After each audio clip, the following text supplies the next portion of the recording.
So we've come out to Spain, to Madrid, to drive this car, and it's been a very, very early morning with a lot of delays. But there's something about finally getting in the Kia EV9 that is really making me smile. Oh, there's some people waving at me. It does get a lot of attention. It's a really, really lovely car to drive, and it's definitely perked my mood up. And what more do you want from a car? You want to get in it, you want it to ease your stress away, put a smile on your face, and that's what this car is doing with me today. I might not take it back, only I have to, because this one apparently belongs to Ralph Thunderdale. Really? So I want to send it back in one piece.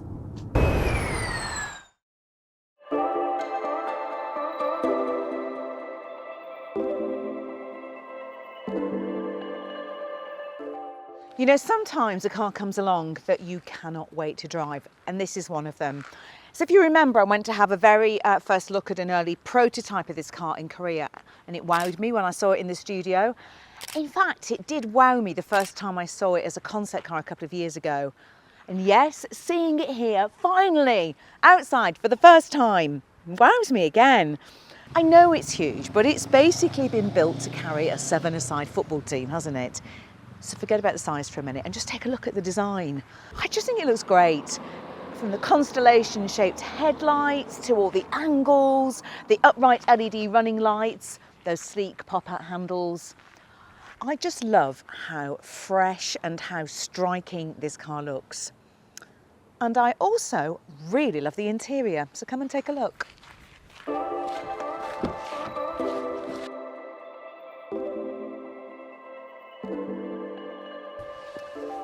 Now, if I told you 5 years ago that a Kia interior would look like this, you wouldn't believe me, would you? Come on, you wouldn't. I really do like it. I think it's modern and sleek. It's got nice, interesting materials, and it's a wash, as you'd expect with sustainable materials and fabrics. So what have you got? Well, you've got this large screen that runs just over half the width of the dash. On one side here in front of the driver is everything they need, and over here is the screen for the infotainment stuff, which I like, and they're split by a smaller screen in the middle for all the climate functions. I think it works really well. You also, I'm very happy to see, have a few buttons down here for the heating, along with a scroller to adjust the volume. And of course you can do all of that stuff from buttons here on the steering wheel as well. Actually no, you can't do the climate control, but you can pretty much do the rest. Now there are some haptic controls here, and I'm not normally a fan of haptic controls, but these are quite satisfying to use. When you press them, they actually feel like they are a switch. Yeah, they're not as irritating as some are, so I'm going to let them get away with that. Right, let's have a look at storage, because there is stacks of it. And everything is basically centred storage-wise around this central console. So it lifts up here, you've got a little storage compartment there, you've got wireless charging, you've got, two massive cup holders in there. And goodness me, that makes me so happy, because this is my cup. I know it's a massive cup. I carry this cup with me all over the world. It travels wherever I go, comes in the car with me every morning at home. There are no cars that I know that it fits in, because it's ridiculously large and it has a handle. But look, it fits in there. This is the first car that cup has ever fitted in. I mean, I love this car even more because of that. So that's that bit of storage. You've got loads of USB-C ports. You've got 12 volt down there, and you've got another storage compartment down there, which is just fitting in my handbag, and again is really useful. I do want to give a shout out to the passenger seat. So we've come to Madrid to drive this car, and I was a passenger in it for a while. Oh my goodness. I did want to drive it, but I also did want to stay in there. It's got a leg rest, and it's just so comfortable, and it's got that amazing headrest as well. It's a really, really comfy passenger seat. And it took me a long time to figure out how to turn the car on, because the button's hidden there. That's the start button. However, once the owners have their app set up, you will literally be able to start this car with a touch of your fingertip, because it has fingerprint recognition down there. Now, there is a button here on the seats that move them forward to help you get into the back. You can do it manually on the entry-level car, and it does take quite a long time. So I think it's going to be quicker to do it like this. And this is, of course, one of the benefits of the six-seater. So, back here. It doesn't feel like an afterthought in here, actually. These are really quite comfortable. Headrests are nice as well. And as you can see, you've got good headroom. This middle seat is quite a way back, so I haven't got, well, legroom's fine for me, but I'm 5'4", but you could easily move this whole middle row of seats forward and fit a taller adult than myself in here. And it's just got some nice thoughtful touches. You have got cup holders, you've got places to plug in your phone, little compartments to store things in, and you can also adjust the seats. Look at this. There's a little button there that allows you to recline back, just a touch, but it's just enough. Or you can go more upright. I think that you could put a couple of adults in here for a longer journey, and in so many 6 or 7 seat cars it's really only been children that I would want to put in the back, and I think the EV9 has definitely avoided falling into that trap. However, if you are regularly carrying 5 or 6 in here and you do go for this 6 seat option, this middle row is where everyone's going to want to be. Look at these lovely, comfy, heated captain's chairs with the armrest. I do really like that. There's also some great storage in here. It's really been well thought out as a family car. So you've got good sized cup holders, which might not be quite as big as the ones in the front, but they're still a good size. And in this fixed centre console, you have a compartment that slides out. So it's got a tray on it there, and then that will fold back in, and you've got a fantastic sized storage bin in there, and it's all illuminated. I just think it's all been really well thought out in the back here. So often the quality and the thought that goes into a car deteriorates the further you get back, and that definitely isn't the case with the EV9. And here's something else for you. The EV9 has a party trick. On some 6-seat versions, it lets you swivel the middle row to face the back. Cool, eh? Okay, let's have a look in the boot. And even with all the seats up like they are now, you get an okay space. It's about the same size that you'll find on a Vauxhall Corsa. However, if you do this and use the buttons here on the side to put the seats down, you get a huge load area that jumps to over 800 litres. And if you do that with the middle row, that load area almost trebles. And I think what's great about this is that you've got no lip here, so you can just slide things in. Makes it a really versatile car. And if that's not enough space for you, you do have a frunk as well, although that does shrink slightly on the dual motor versions because of that extra motor. Who's going to need a frunk when you've got all this space? Look! It's enormous! I could sleep in here.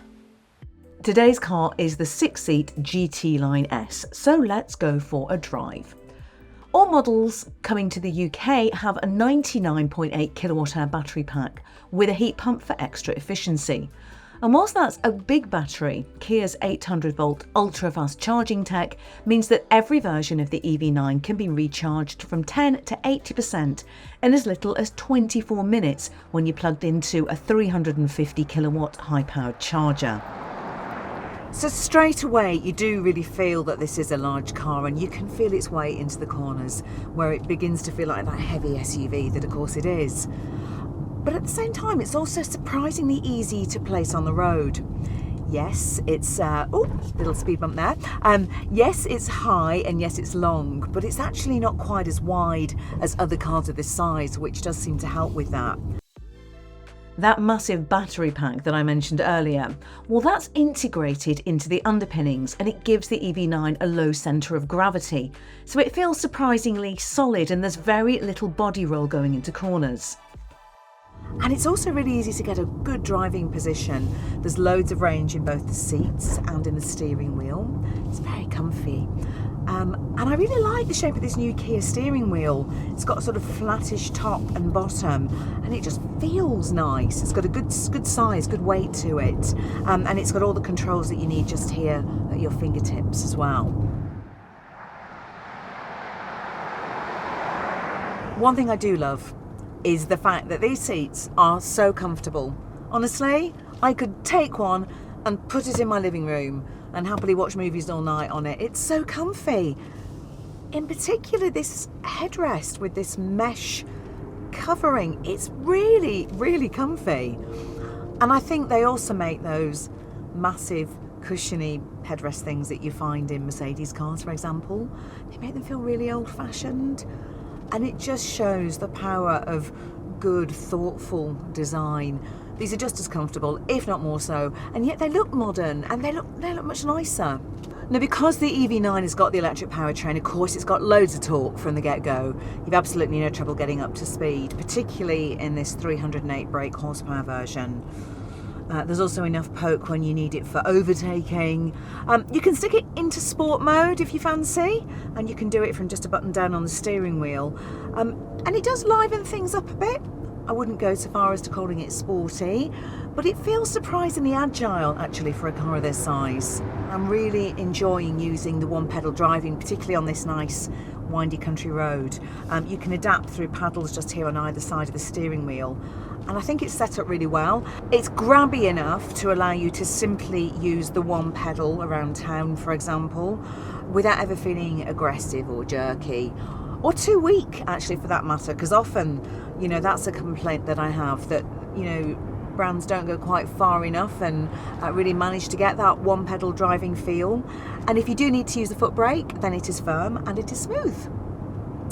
Talking about smooth, this ride, goodness me, it's a testament to the damping. It is so smooth. It's steady and it's wafty, and it manages to retain that feeling whether you're on twisty road like this, or you're on the motorway, or you're driving around town. It's really nicely set up. The ride is generally very refined, and I thought the soundproofing was excellent. You're not going to be bothered by loads of noise from the road around you, thanks in part to noise-absorbing tyres, although some wind noise does creep in slightly on the motorway at higher speeds. Visibility is good down to those large windows, and there's something about the EV9 that just makes me want to do a good long road trip in it, which is always a good sign. I always like to sum up cars in one word, and I think if I had to sum up how this car drives, I really would say serene. It's sort of effortless and comfortable, and that's really what you want when this is a car that is often going to be driven with a whole load of kids in the back and lots of family and lots of distraction. It's actually just an effortless car to drive. You just get in and go, and it makes the journey comfortable and easy for you. So let's talk about pricing. The entry-level car comes in at £64,995. Now that's just £4,500 more than something like an entry-level Land Rover Discovery. And I think that means that the switch to electric is suddenly pretty appealing for a whole bunch of new buyers. But it only has a single motor, which produces just 201 brake horsepower, about the same as a Kia Niro. And while that feels punchy in that smaller car, it definitely won't in something this big. The claimed 0 to 62 miles per hour time is a rather sedate 9.4 seconds, but on the plus side, it has the longest range, up to 336 miles on the official figures. The other models are quite a bit more money. The next step up, the GT Line 7-seat, comes in at just over £73,000, and the top trim model, the GT Line S, hits just under £76,000. But for that, you do get an extra motor for the front wheels, which boosts the power to 378 brake horsepower and gives a 6-second 0 to 62 time.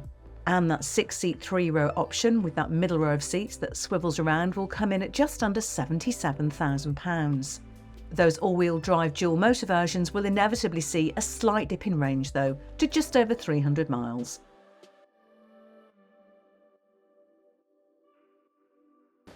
So you can probably tell that I do like the EV9 quite a lot. But what do you think? Would you choose a Kia over a similar car from Land Rover or Mercedes? Because I definitely would. I just think this is a fantastic 7-seat, well-equipped, premium car, irrespective of what badge it has on the front. But as always, let us know on the comments below. And if you aren't already, don't forget to subscribe to the channel. You can do it just there.